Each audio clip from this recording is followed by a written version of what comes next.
Página 65 de 434.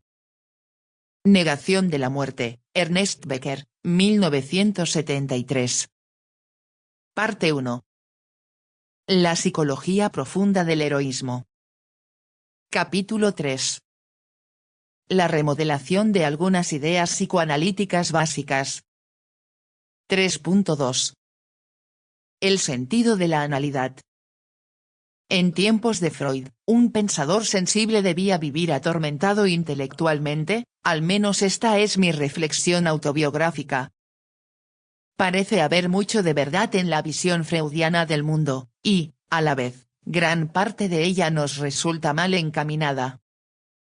Las ambigüedades del legado de Freud no se encuentran en sus ideas erróneas, ya que ha sido bastante fácil dejarlas de lado. El problema ha recaído sobre sus visiones interiores genialmente ciertas, ya que las formuló de modo que atacó solo una cara de la realidad. Se necesitaba una inmensa cantidad de trabajo y clarificación para acoplar las dos.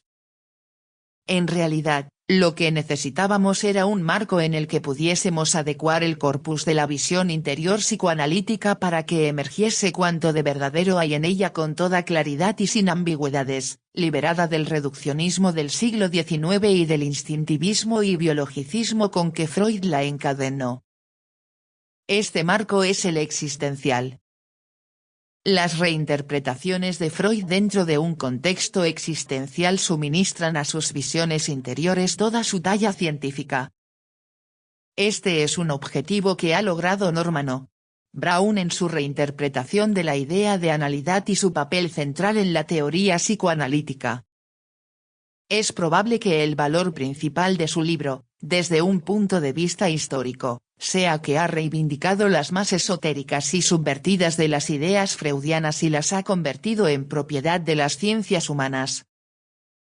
Siento la tentación de citar profusamente el libro de Brown por su riqueza analítica, pero no tiene sentido repetir lo ya escrito y publicado.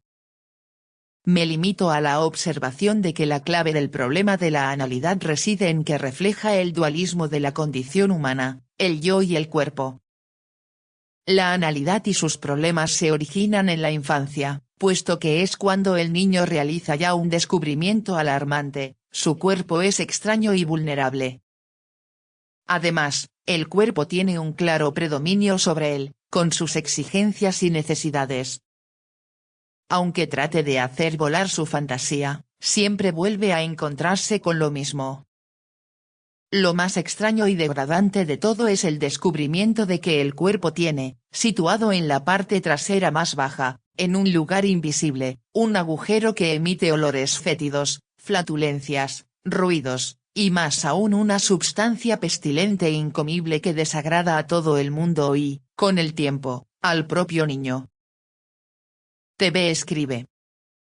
Al principio, puede ser que el niño vive sin tanto estrés, como un organismo más, dependiente del entorno, de la madre, de los miembros del clan, lo cual no le perturba demasiado. En las primeras etapas de la vida, la mente y sus estupideces existenciales no tiene intromisión, no hay Dios, religión, política, subordinación ni toda la basura mística. En cuanto se acumulan las sensaciones como conocimiento, vienen los deseos y preferencias, las imposiciones, las modas. Y a partir de ahí, toda la vida es un clamor. El autor escribe. Al principio, al niño le divierten su ano y sus heces, mete alegremente los dedos en el orificio, lo huele, embadurna las paredes con las defecaciones, juega a tocar objetos con el ano y cosas por el estilo. Se trata de una forma de jugar que es universal y que refleja la seriedad del trabajo de todo el juego que realiza, el descubrimiento y la ejercitación de las funciones corpóreas naturales, el dominio sobre una zona novedosa, el poder y el control sobre las leyes deterministas del mundo natural, y lo hace con símbolos e imaginación. Como el juego anal es un ejercicio esencial para la pericia humana, es mejor no cortarlo. Si el adulto, por ansiedad, acorta esta etapa, le añade a esta función animal una dosis extra de ansiedad. se convierte en algo más amenazador que necesita una negación y unos esfuerzos adicionales para evitarla, como si fuese algo ajeno a uno mismo. Esta negación extra sombría es lo que conocemos como carácter anal. Una educación anal sería, por causa de esta intensa represión, una afirmación del horror por el cuerpo animal en degradación como la carga humana sans pareil, sin igual. Con el juego anal, el niño se está convirtiendo ya en un filósofo de la condición humana. Pero, como todos los filósofos, no puede desprenderse de él, su principal tarea en la vida se convierte en negar lo que representa el ano, es decir, que, en realidad, él no es sino un cuerpo en lo que respecta a la naturaleza. Los valores de la naturaleza son valores corpóreos, los valores humanos son valores mentales y, aunque se eleven a lo más alto, están construidos sobre excrementos. Nada es posible sin esto, siempre se vuelve a lo mismo. TV escribe. Los humanos cobardes, niegan la condición primordial de la vida, que solo somos organismo y no tenemos ventaja ni desventaja respecto a una cucaracha o un cerdo. Cuando el cuerpo se desgasta o desgarra, todas las oraciones del mundo son inútiles para corregir lo que no debe ser corregido, la aproximación a la muerte a través de la decadencia natural. El autor escribe. Como lo expresó Montaigne, cuando el ser humano se sienta en el trono más elevado del mundo, lo hace sobre el culo. Habitualmente, este epigrama hace reír porque rescata al mundo del orgullo artificial y del esnobismo y es un retorno a los valores igualitarios.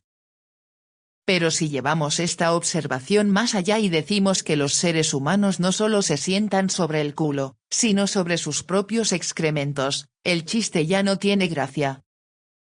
La tragedia del dualismo humano, su ridícula situación se torna demasiado real. El ano y su producto incomprensible y repulsivo representan no solo el determinismo físico y la dependencia, sino el destino, así como todo lo que es físico, la degeneración y la muerte. Ahora entendemos que lo que los psicoanalistas han denominado analidad o rasgos de carácter anales son, en realidad, formas de la protesta universal contra el accidente y la muerte. Si lo vemos así, una gran parte del corpus de las visiones interiores psicoanalíticas más esotéricas adquiere una nueva vitalidad y sentido pleno. Decir de alguien que es anal significa que esa persona trata de protegerse de una manera fuera de lo corriente contra los accidentes de la vida y el peligro de la muerte. Intenta utilizar los símbolos de la cultura como un medio seguro de triunfar sobre el misterio natural, tratando de hacerse pasar como sea menos por un animal. Cuando hurgamos en la bibliografía antropológica encontramos que en todas partes las personas han sido anales en algún nivel básico de sus forcejeos culturales. Descubrimos que los primitivos han mostrado frecuentemente la analidad más descarada de todas. Han sido más inocentes con su problema real y, por así decirlo, no han enmascarado bien el disfraz que tapa la falibilidad de la condición humana. Leemos que los hombres de la tribu Chaga llevan puesto un tapón anal toda su vida, de diversas formas y tamaños, fingen así que han sellado el ano y no necesitan defecar, lo cual es ridículo, porque solamente los muertos, invariablemente dejan de defecar. Es un triunfo obvio sobre la mera condición física. Otro ejemplo es la extendida práctica de segregar a las mujeres en chozas especiales durante la menstruación y todos los tabúes que rodean esta. Queda claro que el ser humano busca el control de los misteriosos procesos de la naturaleza cuando se manifiestan en su propio cuerpo. No puede permitir que el cuerpo tenga predominio sobre él. TV escribe. Al cuerpo le importa si soy rico o pobre, homosexual, macho, católico o budista. Para nada. El cuerpo es solo una máquina biológica que no está interesada en las cavilaciones de un pensamiento miedoso y repleto de fantasías, ilusiones y fe. Entonces, si veo esto, dejar en cuerpo en paz es acabar con las sandeces del misterio y del estrés, de las dudas existenciales. ¿Quién quiere dejar al cuerpo en paz, vivir sin tanto apresuramiento? El joven no puede, y el viejo, aunque quiera no puede hacer ya mucho, la energía mengua con el tiempo. El cuerpo tiene un reloj que marca el tiempo de la caducidad. El autor escribe: la analidad explica por qué las personas anhelan librarse de las contradicciones y ambigüedades y por qué les gustan los símbolos puros y la verdad con V mayúscula. Por otra parte, cuando quieren protestar de veras contra la artificialidad, cuando se rebelan contra el simbolismo cultural, recurren a lo físico. Invocan los pensamientos que les devuelven a la realidad, los gestos que les devuelven la química básica.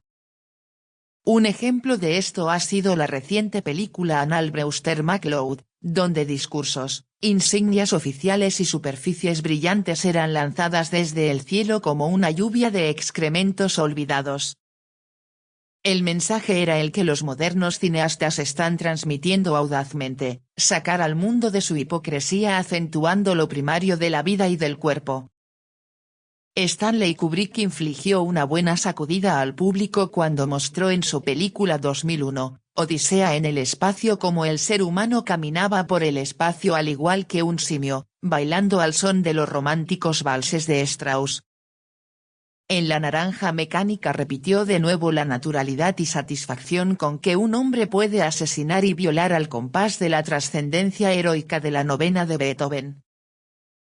Lo inquietante de la analidad es que revela que toda la cultura, todas las formas de creatividad humana, son, en algunos aspectos básicos, una protesta elaborada contra la realidad natural, una negación de la realidad de la condición humana y un intento de olvidar la criatura patética que es el ser humano. Una de las partes más pasmosas del estudio de Brown era su presentación de la analidad en Jonathan Swift. El máximo horror para Swift era el hecho de que lo sublime, lo bello y lo divino eran inseparables de las funciones animales primarias. En el cerebro del macho adorador se encuentra la ilusión de que la belleza sublime es todo cabeza y alas sin un culo que la traicione. En uno de los poemas de Swift, un joven explica la contradicción grotesca que le desgarra. No me asombra haber perdido el juicio, oh, Celia, Celia. Celia caga. Caga el buey, caga la vaca y hasta la mujer más guapa hace su montón de caca. En otras palabras, en la mente de Swift existía una contradicción absoluta entre el estado de enamoramiento y la conciencia de las funciones excrementales de su amada. Podrás ser muy hermosa pero aún así, no dejas de cagar. Asimismo, Erwin Strauss demostró, en su brillante monografía sobre la obsesión, la repulsión que sentía Swift por la animalidad del cuerpo, su suciedad y descomposición. Strauss emitió un juicio más clínico sobre la repugnancia de Swift al considerarla como una parte de la típica visión obsesiva del mundo. Para todos los obsesivos, el sexo está escindido de la unificación y la procreación. Debido a la separación de los genitales del conjunto del cuerpo, las funciones sexuales se experimentan como evacuaciones y descomposición. Tal grado de fragmentación es excesivo, aunque es cierto que todos vemos el mundo con ojos obsesivos, al menos en parte y hasta cierto punto. Como dijo Freud, no solo los neuróticos se ofenden por haber nacido entre orinas y heces. Sumido en el horror de la incongruencia humana, el poeta Swift expresa sus más íntimos pensamientos sobre el dilema que nos acosa a todos y que vale la pena resumir una vez más: expulsar excrementos es la maldición que nos amenaza con la locura porque nos muestra nuestra finitud abyecta, nuestra condición física, la plausible irrealidad de nuestras esperanzas y sueños. TV escribe: la insensatez humana, que es transmitida por la cultura, es negar que solo somos animales como el cerdo, la gallina o la vaca que sacrificamos para devorar sus despojos. Al desayunar un par de huevos no somos menos violentos y depredadores que un león, incluso, somos más letales que cualquier depredador que hay en la tierra. De este asunto, quien se atreva a agredirte, que sepa que puedes aplicar tus saberes sobre depredación. Porque todos somos simples depredadores y caldo de cultivo para parásitos, virus y bacterias. Todo lo que pensamos o imaginamos que somos más allá de esta simpleza, es pura basura. El autor escribe.